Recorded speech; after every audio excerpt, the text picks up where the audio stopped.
सोनी चिड़िया अपने घर में अपने दोनों छोटे बच्चों को खाना खिला रही थी। तभी उसने थक थक की आवाज सुनी।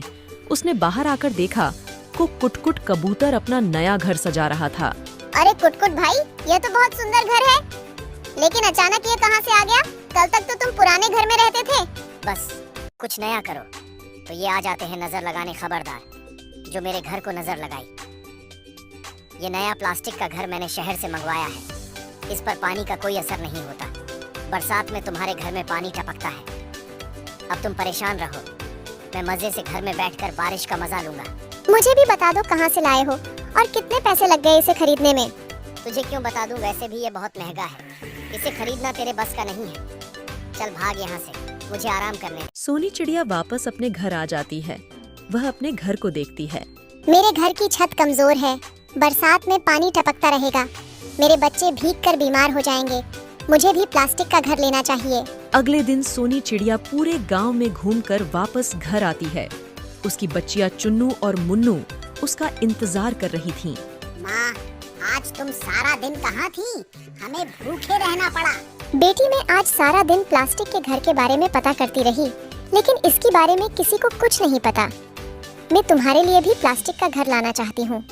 कल मैं सुबह तुम्हें खाना खिलाकर शहर जाऊंगी, वहीं मिलेगा ये घर। अगले दिन सोनी चिड़िया शहर पहुंच जाती है। वहां उसे एक दुकान पर प्लास्टिक के घर रखे दिखाई देते हैं। अरे मिट्टू भाई, मुझे यह घर खरीदना है। बहन, यह घर 500 रुपए का है।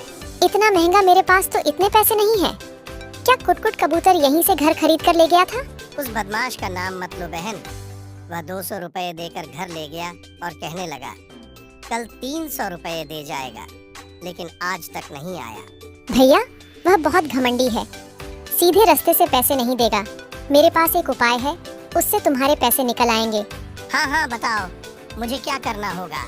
वह तो मैं बता दूंगी, लेकिन बदले में तुम्हें मेरी मदद करनी होगी। मेरे पास 300 रुपए हैं, ये घर मुझे दे दो, मैं अगले महीने पूरे पैसे दे जाऊंगी।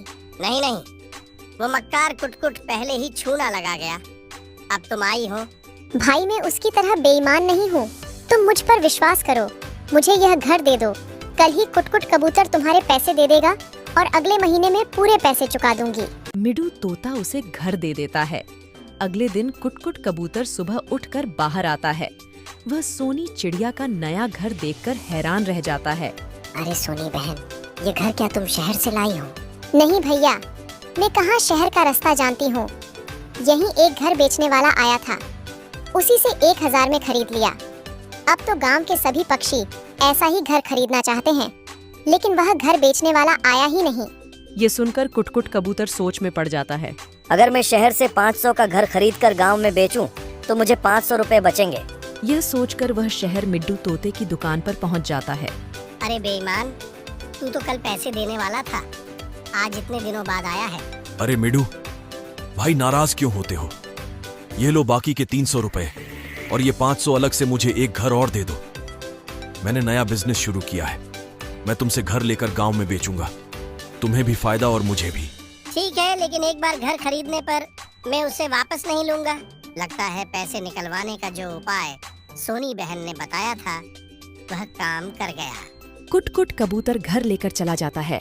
उधर कुटकुट कबूतर घर को लेकर गांव में पहुंचता है। घर ले लो, वाटरप्रूफ घर केवल 1000 रुपए में। वह पूरे गांव में आवाज लगाता है, लेकिन उसका घर नहीं बिकता।